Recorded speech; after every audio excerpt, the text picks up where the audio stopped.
históricos de Costa Rica es reconocer los aportes del Partido Liberación Nacional, la voz liberacionista. Desde la Asamblea Legislativa compartimos con usted las voces de Liberación Nacional. La lucha y en San Cristóbal. Buenas tardes, bienvenidos a un programa más de La Voz Liberacionista, como todos los martes aquí en el Salón de Expresidentes de la República de la Asamblea Legislativa de 2:15 a 2:45 con las informaciones de las y los diputados de la fracción del Partido Liberación Nacional, tanto lo que se desarrolla en el plenario legislativo como el acontecer de cada uno de ellos en las diferentes comunidades que representan. Esta tarde les estaremos llevando en la primera parte una cápsula informativa de la diputada Silvia Sánchez, representante de la provincia de Alajuela por San Ramón, y posteriormente estaremos, que ya está con nosotros aquí en vivo también, el diputado representante de la provincia de Heredia, Ronnie Monge. Los dejamos entonces con esta cápsula informativa. Desde el Parlamento, un espacio para rendir cuentas sobre la labor legislativa y comunal de la diputada Silvia Sánchez Venegas, legisladora electa por la provincia de Alajuela. Integra las comisiones Plena Primera de Gobierno y de Juventud. Los jóvenes, la cultura y las comunidades serán su prioridad. Diputada Silvia Sánchez Venegas, desde el Parlamento. Muchas gracias por acompañarnos una vez más en este programa desde el Parlamento de la diputada Silvia Sánchez Venegas. El Hospital de San Ramón construirá un complejo de quirófanos, obra que fue desarrollada e impulsada por la administración anterior con un costo de 1.410 millones de colones. La diputada Silvia Sánchez Venegas se reunió con el director médico del Hospital de San Ramón, así como con otros funcionarios del centro hospitalario, con el propósito de dar seguimiento al proyecto que permitiría construir un complejo de quirófanos, que tendrá una inversión de 1.410 millones de colones. De acuerdo con la legisladora, esta iniciativa se gestó y se presupuestó durante la administración anterior, lo que permitirá mejorar la prestación de los servicios y solventará las necesidades de la creciente demanda hospitalaria. Este proyecto permitirá la construcción de 4 salas nuevas de operación, la sala de procedimientos, el centro de esterilización, más las áreas relacionadas estrictamente con el complejo de quirófanos, además de los aires acondicionados para la infraestructura. En este momento, la administración hospitalaria acondiciona un quirófano temporal para atender las emergencias calificadas durante las 31 semanas que durará la construcción, a partir del 15 de enero. También tienen programado un plan de contingencia para atender las cirugías programadas en la red hospitalaria cercana. En el año 2013 y en los primeros meses del presente año, la Junta de Protección Social y la Caja Costarricense de Seguro Social realizaron una importante inversión en compra de equipos y acometida eléctrica, que serán utilizados en este nuevo complejo de quirófanos. La legisladora Sánchez Venegas se reunió con personeros de la Junta de Educación y el director de La Palma en el distrito de Piedades Sur de San Ramón. Miembros de la Junta de Educación y el director del Centro Educativo de La Palma recibieron a la diputada ramonense con el propósito de darle a conocer las necesidades que afrontan los estudiantes todos los días al momento de recibir las lecciones. La principal necesidad expuesta durante esta visita es la infraestructura del comedor escolar, el cual lamentablemente se encuentra en muy mal estado. Desde la administración anterior se ha venido trabajando en el proyecto formal y ya fue presentado ante la Dirección de Infraestructura y Equipamiento Educativo del Ministerio de Educación Pública y los hemos acompañado en este proceso. También esta visita me permitió conocer otros proyectos en los cuales ha venido trabajando la escuela para mejorar la seguridad y educación de los estudiantes, como la instalación de cámaras de vigilancia, también la adquisición de 50 computadoras portátiles para los estudiantes. En esta comunidad ramonense fueron reubicadas gran parte de las familias afectadas con el terremoto de Cinchona en el mes de enero del año 2009, lo que incrementó la población y los niños que estudian en este centro educativo. La diputada ramonense se refirió en el plenario legislativo sobre el Día Internacional de la Eliminación de la Violencia contra la Mujer. Hago un llamado a las autoridades de gobierno para que definan con claridad las acciones que emprenderán para el cumplimiento de la legislación actual y para definir nuevas estrategias que procuren erradicar de nuestros hogares costarricenses la violencia contra las mujeres. Los gobiernos liberacionistas han cumplido con ratificar convenciones internacionales y han legislado sobre la prevención y erradicación de la violencia contra las mujeres. Además, han ejecutado programas interinstitucionales que buscan disminuir y eliminar por completo los fatídicos índices que siguen aquejando nuestra sociedad. Este día quiero alzar la voz por una población vulnerable de sufrir actos de violencia en todas sus manifestaciones. Mujeres quienes al cumplir la mayoría de edad no pueden seguir siendo albergadas en el PANI. Institución que tampoco les da ni el conocimiento, ni las técnicas, ni la formación para ser dueñas de su destino económico y social. Y ser productoras de riqueza y empleo.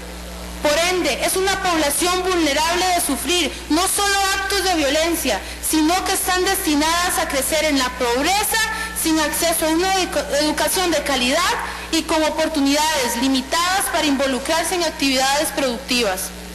Hoy, durante la manifestación de cientos de personas, muchas esperamos conocer los lineamientos que seguirá el nuevo gobierno para buscar la eliminación de la violencia contra la mujer. Esperamos una estrategia más que un simbolismo.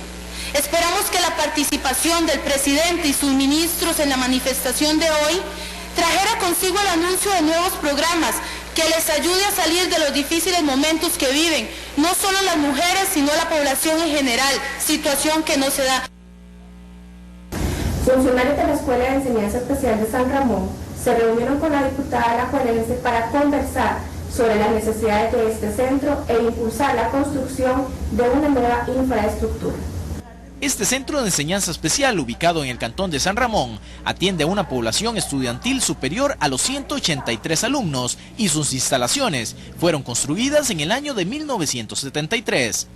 En este momento, el personal docente y administrativo impulsan un proyecto para construir los 1.750 metros cuadrados de terreno en 2 plantas, que permitirá contar con el espacio adecuado para atender a esta población estudiantil, que exige características muy especiales en su infraestructura.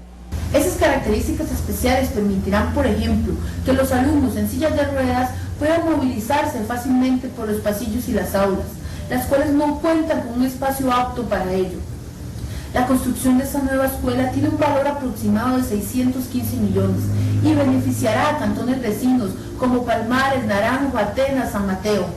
En este momento, el ingeniero encargado del proyecto trabaja para presentarlo a CETENA, tal y como se les exigió en la Dirección de Infraestructura y Equipamiento Educativa del Ministerio de Educación Pública.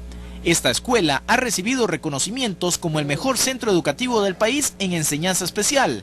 Por ello, la legisladora Sánchez Venegas dará seguimiento a esta iniciativa con el propósito de concretar lo antes posible esta nueva infraestructura. Como es usual en nuestro programa, queremos presentarle un resumen de algunas otras informaciones. Este mes de noviembre se aprobó en segundo debate el expediente de ley número 18.514, aprobación de las enmiendas al Estatuto de Roma de la Corte Penal Internacional, relativas al crimen de agresión y al artículo 8. La diputada liberacionista dijo que esta iniciativa de ley permitirá estrechar aún más la cooperación internacional, acorde con nuestra política exterior en materia de protección de derechos humanos y de respeto al Estado de Derecho. Además, recordó la importante contribución del Partido de Liberación Nacional por alcanzar logros en materia de derechos humanos. Ejemplo de ello fue la abolición del ejército en 1948 en el gobierno de don José Figueres Ferrer, así como la adopción del Tratado de Armas, que reafirmó nuestra tradición pacifista a nivel internacional durante la administración Arias Sánchez. La diputada Silvia Sánchez Venegas visitó las instalaciones del Comité Olímpico Nacional con el propósito de conocer más de cerca las funciones y los programas que desarrolla esa organización deportiva, como reunirse una vez más con el presidente del Comité Olímpico para dar seguimiento a los trabajos que realiza la comisión, que redacta el nuevo texto sustitutivo del proyecto de ley que pretende la creación del Ministerio del Deporte. En esta reunión, la legisladora recordó que es importante que esa comisión se tome el tiempo necesario para que con calma, raciocinio y prudencia elaboren este nuevo texto, con el objetivo de que el único beneficiado sea el deporte nacional y que no sea la falta de tiempo la justificación para presentar un proyecto que no reúna la mayor cantidad de coincidencias de todos los sectores. En este mes de noviembre se concretó el asfaltado de 1,5 kilómetros aproximadamente en la calle Los Olivos, en el distrito de Alfaro, y alrededor de 1 kilómetro en la carretera que lleva al poblado del Salvador de San Ramón. Estos proyectos recibieron el acompañamiento de la diputada Silvia Sánchez Venegas y se concretaron gracias al aporte de la Asociación de Desarrollo Integral en conjunto con el Ministerio de Obras Públicas y Transportes y CONAVI. La inversión supera los 200 millones de colones, recursos que fueron presupuestados desde la administración anterior. La Comisión de Juventud, Niñez y Adolescencia recibió al director nacional del programa Empléate. Esta convocatoria se dio como una iniciativa presentada por la legisladora Sánchez Venegas con el afán de conocer los logros obtenidos hasta la fecha y el rumbo que este gobierno tiene proyectado a tan importante programa. El gobierno anterior dispuso 20.000 millones de colones para el periodo 2011-2014, recursos que fueron provistos por el Ministerio de Trabajo, el INA y Asignaciones Familiares, y que se invirtieron en capacitación orientada a la demanda empresarial. El director de Empléate indicó que el gobierno reconoció la importancia de este programa y sus exitosos resultados, por lo cual fue incluido dentro de la Estrategia de Empleo y del Plan Nacional de Desarrollo. La legisladora dio seguimiento a la orden de cierre sanitaria que se notificó a la Clínica de Cuidados Paliativos de San Ramón. Por ello, en reunión realizada con funcionarios del Hospital de San Ramón, se conversó sobre el plan remedial que las autoridades médicas entregaron al Ministerio de Salud, el cual consiste en ampliar la consulta externa a partir del mes de mayo del año 2015, lo que permitirá ofrecer el espacio requerido para el buen funcionamiento de la Clínica del Dolor. Estas obras cuentan con un presupuesto de 65 millones de colones. La diputada Silvia Sánchez Venegas presentó la semana anterior el proyecto de ley número 19.420, el cual pretende autorizar al Instituto Nacional de Fomento Cooperativo para que done un terreno de su propiedad a la Asociación de Desarrollo Específica Pro Mejoras Comunales de la Comunidad de Barranca, en el distrito de Alfaro del Cantón de San Ramón, con el fin de construir en esa propiedad una cancha multiusos para beneficio de todos los habitantes del sector. Muchas gracias por habernos acompañado. Les recordamos que si quiere ampliar sobre estas y otras informaciones, puede hacerlo a través de la página de internet que aparece en pantalla, www.desdelparlamento.com. Integra las comisiones Plena Primera de Gobierno y de Juventud. Los jóvenes, la cultura y las comunidades serán su prioridad. Diputada Silvia Sánchez Venegas. Continuamos en la voz liberacionista aquí, desde el Salón de Expresidentes de la República, en la Asamblea Legislativa. Tenemos ahora con nosotros al diputado de la fracción de Liberación Nacional, aquí en la voz liberacionista, don Ronnie Monge, por Heredia, como les estábamos indicando. Don Ronnie viene llegando de Marruecos. Él participó en la Asamblea Consultiva del Parlamento por la Corte Plena Internacional en Rabat, Marruecos, allá con más de casi 200 parlamentarios del mundo, miembros del Programa para la Acción Global. Pero que sea don Ronnie el que nos indique, el que nos cuente todo esto. Él tuvo una gran participación allá, emitió un discurso entre 3 solamente escogidos de América Latina. Muy buenas tardes, don Ronnie. Muy buenas tardes, Maru, y a todos nuestros compatriotas televidentes de Televisión Legislativa. Sí, Maru, venimos de una experiencia de esas que yo creo que te marcan la vida, porque terminas conceptualizando cómo funciona el mundo. Cuando tenés la oportunidad de compartir con legisladores de Oriente, de Occidente, del Norte y del Sur del mundo, tenés más claro cuál es la conceptualización que hay, y te da la sensación y la tristeza, ¿verdad?, de que tenemos una gran polarización todavía hoy en día en el mundo. La asamblea es la octava asamblea de parlamentarios a nivel mundial en pro de la Corte Penal Internacional. Quisiera tal vez dar un marco histórico de qué es la Corte Penal Internacional. La Corte Penal Internacional es una institución a nivel mundial que nace a raíz de la firma del Estatuto de Roma.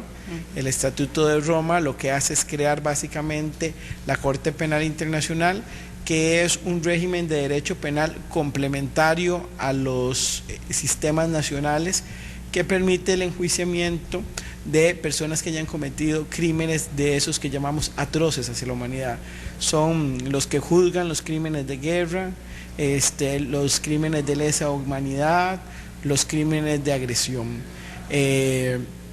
Bajo este contexto, tiene los antecedentes, ¿verdad?, en los juicios de Nuremberg y de Tokio, procedentes después de la Segunda Guerra Mundial, y a pesar de que en ese momento se trató de hacer justicia ante las atrocidades que vivió el mundo durante la Segunda Guerra Mundial, y todas las personas, sobre todo de la sociedad civil, que encontraron la muerte sin ser parte de un conflicto bélico, el mundo, muy triste, el mundo empieza a crear un sistema para que todo este tipo de situaciones no quede impune.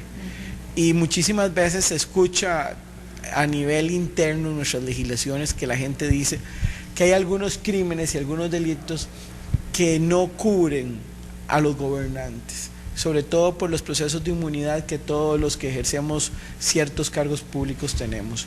Y cuando se trata de crímenes como en este estilo, que se trata de la devastación casi de pueblos, simplemente por su creencia, por su condición o por sus orígenes, nosotros no podíamos generar impunidades nacionales.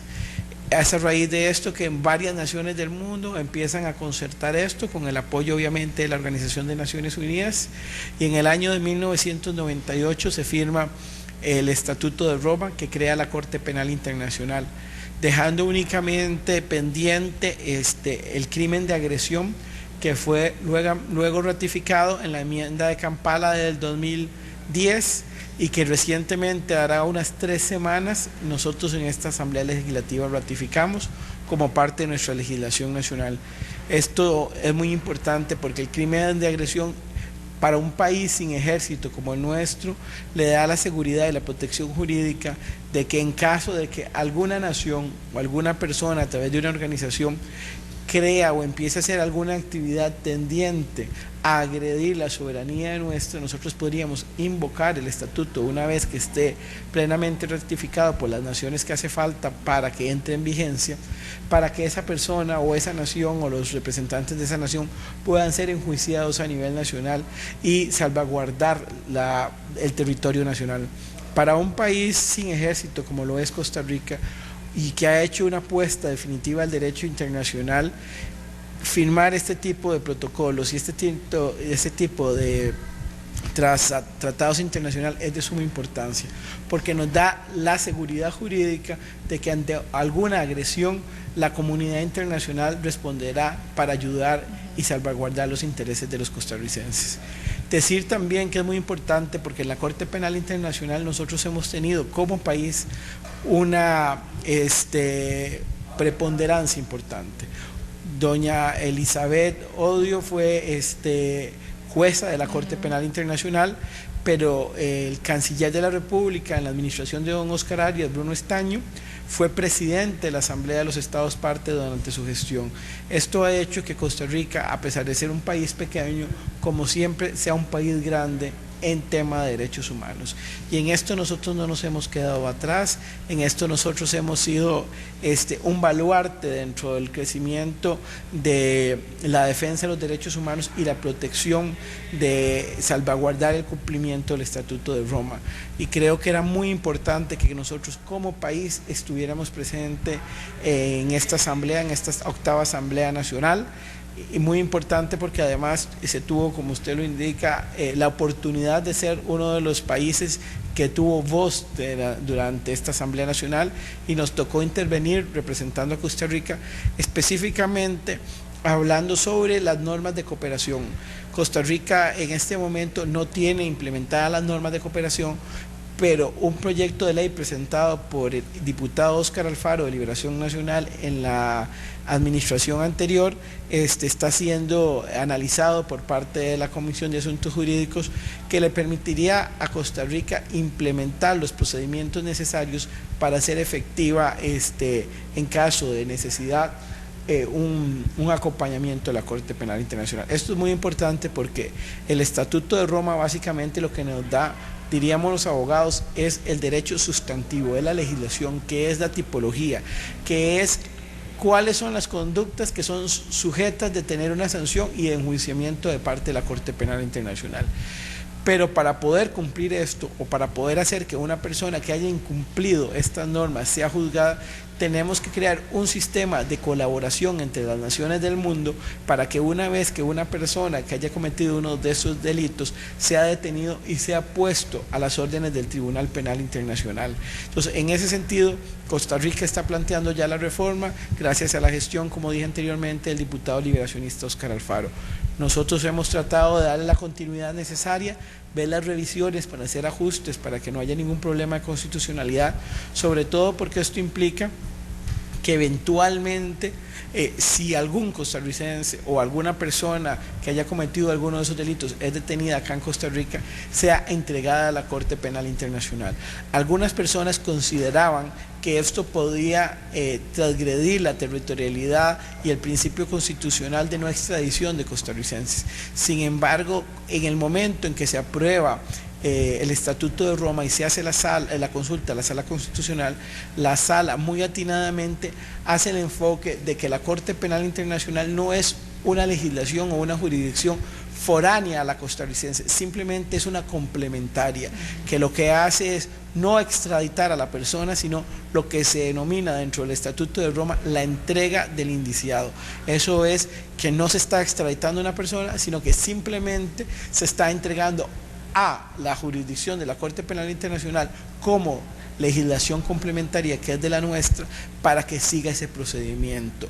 Y bueno, yo creo que el mundo ha enfrentado atrocidades en los últimos años, como las que hubo en Ruanda, como las que a veces enfrentamos recientemente, porque creo que debería haber la Corte Penal Internacional como un delito de lesa humanidad, lo que pasó en México con los estudiantes. Miren, cuando una cantidad de estudiantes es desaparecida, porque es así lo que nosotros vivimos, de su país, simplemente por una forma de pensar, por una forma de decir, nosotros no podemos seguir guardando silencio. Nosotros tenemos una responsabilidad con el mundo y con las nuevas generaciones, y no porque no se cometan acá, nosotros tenemos que ponernos una venda en los ojos y obviar lo que está pasando. Yo creo que si hay una de las cosas a nivel internacional que ha hecho grande a Costa Rica, es esa voz que ha tenido en el panorama mundial para decir presente cuando se han dado ese tipo de atrocidades. Y de verdad que más bien es una tristeza que como país nosotros no hayamos tenido un pronunciamiento con respecto a esto, condenando la masacre, porque yo no defino de otra manera, que hubo en México. Y me parece que nuevamente debemos asumir ese rol, pero bueno, eso le corresponderá también a quienes ejercen la política exterior de este país en este momento, y entender que la política exterior de un país no es solo poner embajadores, no es solo poner cónsules, sino es tomar posiciones, y Costa Rica tiene que tomar posiciones cuando se violentan los derechos humanos de cualquier ciudadano del mundo. México es parte de este... México es parte. Y conversaron, trataron el tema. Bueno, claro que se habló de ese tema, e inclusive como tuvimos la oportunidad que nos acompañara el presidente de la Corte Penal Internacional, se le sugirió que se hablara con la Fiscalía de la Corte Penal Internacional para que se iniciaran las investigaciones. Pero muchos de los obstáculos que enfrentamos es precisamente por esto de no tener las normas de cooperación. El presupuesto de la Corte Penal Internacional es limitado y le provoca muchas veces no poder tener el personal necesario para estar desplazándose por todo el mundo para poder obtener la información necesaria para poder iniciar los procesos de enjuiciamiento. Hay que tener en cuenta de que obtener los testimonios, porque al final este es un derecho como cualquiera, basado en la prueba, basado en la testimonialidad. Sí, como un juicio. Un juicio común y corriente, solo que a nivel internacional. Poder recabar la prueba, poder recabar todos los indicios necesarios para poder llevar un proceso que lleve a un término con una sentencia condenatoria, tiene la necesidad de muchos recursos. Y si nosotros, a través de nuestras fiscalías en nuestros países, a través de los ministerios públicos que existen, no ayudan a la Corte a recabar la prueba, no es que estamos pidiéndole que le demos recursos a la Corte Penal Internacional, lo único que nos está pidiendo la Corte Penal Internacional es que dentro de ese proceso complementario que es, nosotros pongamos la posibilidad de detener a la persona, recabar información, tomarle la prueba, tomar indicios y además buscar a los testigos y tomarle la declaración para hacerlos parte del proceso. Si eso no lo hacemos, simplemente lo que hemos hecho es darnos una palmadita en la espalda de decir que tenemos una legislación mundial que va a defender a los ciudadanos del mundo contra las atrocidades, contra esos crímenes que nosotros llamamos de vergüenza a la humanidad, y no hacer nada. Y yo creo que ante eso, como lo dije en Marruecos, nunca más debemos permitir en el mundo la impunidad de este tipo de actuaciones de algunos seres humanos. ¿Y cómo vamos entonces, además de todo lo que se está haciendo, para poder tener ya listo y la aprobación de lograr todo este proyecto en relación con lo que don Oscar también había impulsado? Bueno, yo creo que hay dos pasos importantes. Cuando a mí me tocó asumir al primer congreso de estos a nivel latinoamericano en agosto en Montevideo, teníamos pendiente la reforma de Kampala, que es aprobar los crímenes de no agresión como parte de nuestra legislación. Se ocupan cerca de 70 estados firmantes para que sea ya un tratado vigente en el mundo.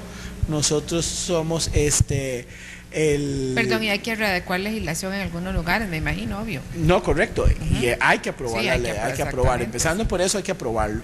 Y entonces ya nosotros esa primera tarea la pasamos el 12 de noviembre, que le dimos el segundo debate a las reformas de Kampala.